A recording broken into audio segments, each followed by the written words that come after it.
Good morning. Our first reading today is from the book of Deuteronomy 30, verses 15 to 20. See, I have set before you today life and prosperity, death and adversity, if you obey the commandments of the Lord your God, that I am commanding you today, by loving the Lord your God, walking in his ways and observing his commandments, decrees and ordinances, then you shall live and become numerous. And the Lord your God will bless you in the land that you are entering to possess. But if your heart turns away and you do not hear, but you are led astray to bow down to other gods and serve them, I declare to you today that you shall perish. You shall not live long in the land that you are crossing the Jordan to enter and possess.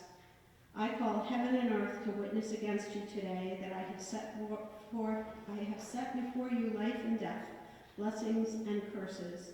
Choose life so that you and your descendants may live, loving the Lord your God, obeying him and holding fast to him. For that means life to you and length of days, so that you may live in the land that the Lord swore to give to you, your ancestors, to Abraham, to Isaac, and to Jacob. Our second reading is from the book of Matthew 15, verses 21 to 37. Jesus left that place and went away to the district of Tyre and Sidon.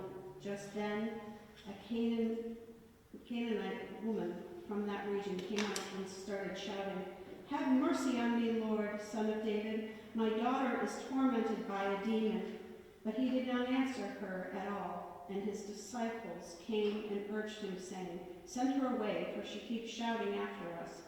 He answered, "I was sent only to the lost sheep of the house of Israel."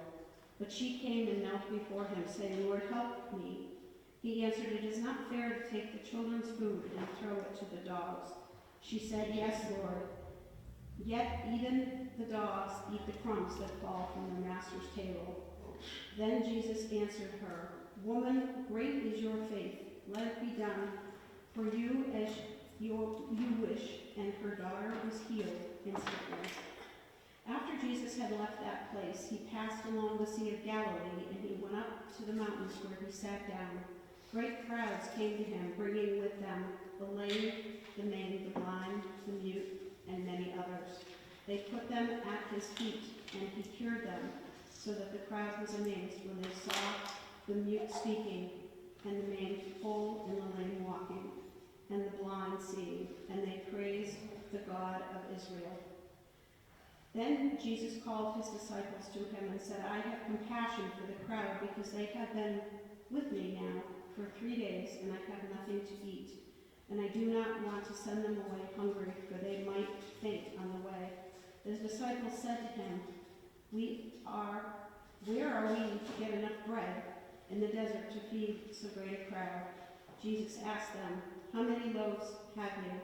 They said, 7, and a few small fish.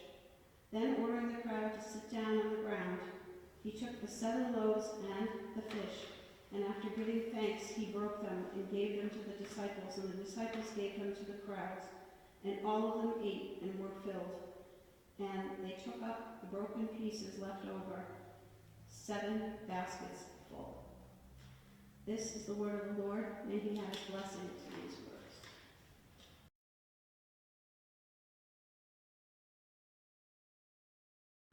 May God bless to our understanding as we hear these words and strive to be faithful in applying them to our lives.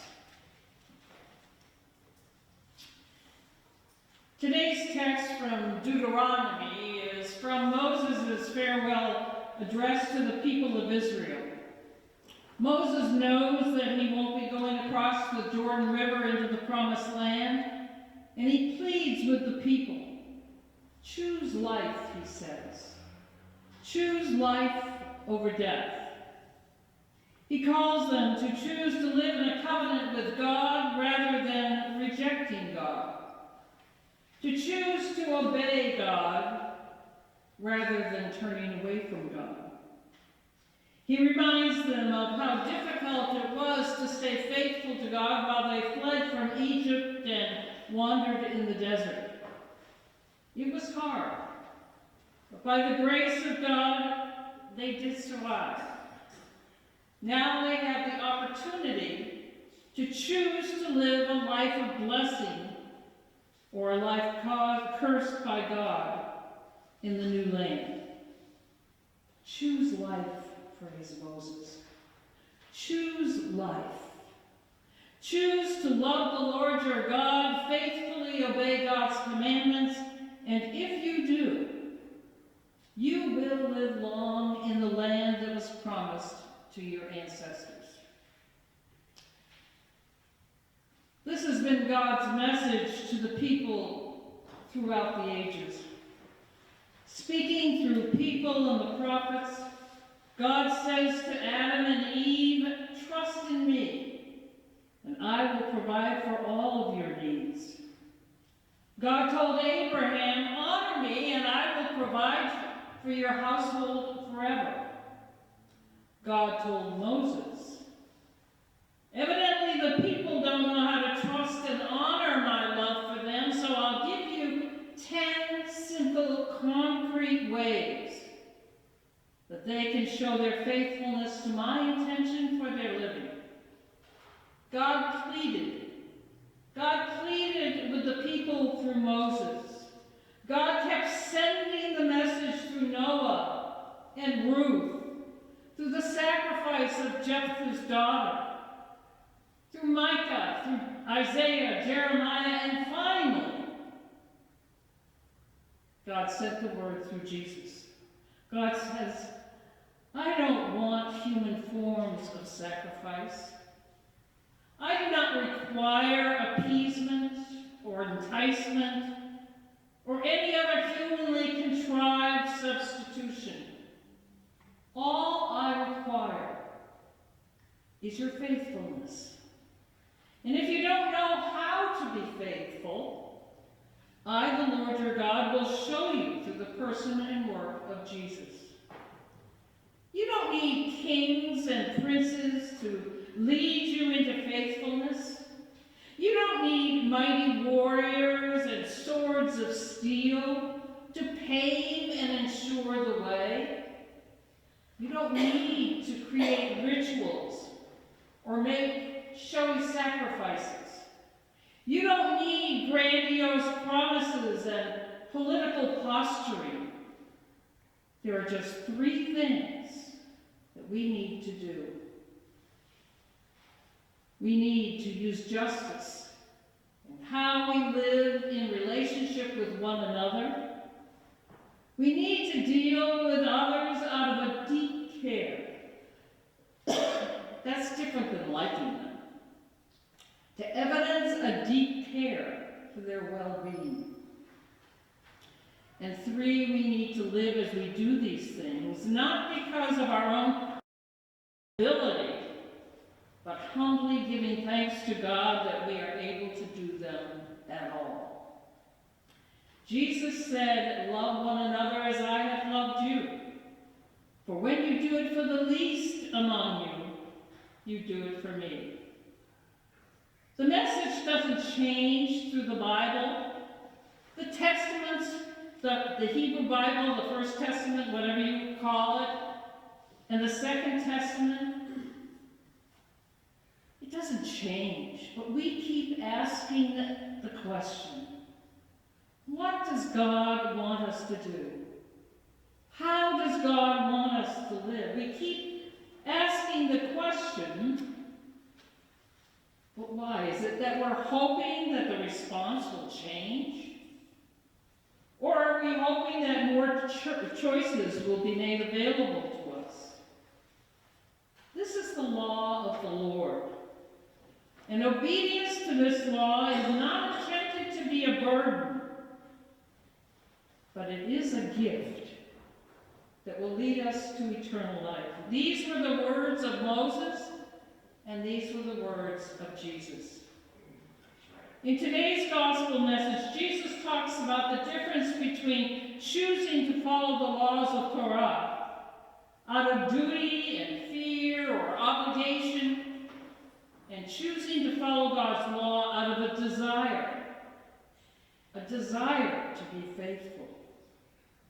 Jesus had been under attack for disobeying the laws of Sabbath, for being lax about fasting and honoring ancient rituals, and most horribly in their eyes, he defied the laws that forbade consorting, getting together with sinners. And Jesus assures his accusers that he has not come to do away with the law of Moses and the teachings of the prophets, but rather to fulfill the spirit of those laws so that their teachings might come true. The law of Moses was God's guide to show people how to live in right relationship with God and with each other. But, says Jesus, if obedience to this law is only performed as an act of ritual practice, is it something that is so automatic that we just go through the motions? And because we're focused perhaps on appeasing or enticing God's favor upon us, if we do the motions all correctly, we're more focused on that than we are on the spirit of the law that has been unfulfilled because of our focus on whether or not we're doing it correctly. Indeed, says Jesus, the choice for obedience is one of love and faithfulness to God's will. It is not a choice of ritualistic idolatry. Unless your righteousness exceeds that of the scribes and Pharisees, he says, you will never enter the kingdom of heaven by just going through the motions. For almost 10 years, my husband Doug and I worked at a home mission of the American Baptist Churches of Massachusetts, assisting and teaching adults with intellectual disabilities to live more self-sufficient lives. And one of the long-standing programmatic challenges for this ministry was over the debate of whether we should be called to rely upon the system of behavior management to bring behaviors within the range of society's requirements and expectations of normalcy, or whether we were really trying to accomplish behavior modification, to not just control behaviors, but to actually change the behaviors themselves. Now, the staff was not always in agreement over which method we were going to employ. In the meantime, countless charts of do's and don'ts were posted daily. Thousands of different consequences for good and not good behaviors were logged and tallied hourly, daily, weekly, monthly, year after year after year. We were there 9.5 years, but I can't think of one of our many, many clients, even those who were considered graduates who moved out into community apartments, whose behaviors were ever changed for the better once all the charts disappeared and the system of rewards ceased. Staff who supported behavior management techniques assured us that once the behavior programs were suspended, natural consequences would continue to reinforce the expectations of good behaviors. But rarely, if ever, did that happen. Why? I believe it's because we were concentrated on the outward structures that controlled the behaviors and had not put enough emphasis or even our own trust in what needed to happen from inside the person so that behaviors could be transformed out of some desire, deep desire, to do what was right, and to act in an appropriate way. I believe the message that Christ offers here for us this morning is that the old law, written on stone tablets, offered outward structures to guide our living. They were edicts communicated through words, but they will always remain only structures on stone, unless there is a new understanding of what those words mean as the utterance of God's desire for our living. And that understanding must come from within a person. It must come from somewhere between our head and our heart. It must come from a great and deep caring about others. It must come from a desire to obey the structures of the law. Because we have come to know at some level that there is a vital difference between leading a life that is merely legally right and leading a life that is spiritually righteous. Choose life, says Jesus. Choose to bring together the letter of the law and the spirit of the law. Go beyond the mere utterance of oaths, which tell of things that we're compelled to follow, and declare a simple yes or no intention to be faithful and obedient to God's will. See the intention of the law. Don't just be slave to its legalisms. But you and I know that it is easier for us to just follow what the law says than to engage in the journey of discovering and discerning the spirit of the law, understanding the spirit and intention that the words are trying to convey. Loving God's law is about the whole of life.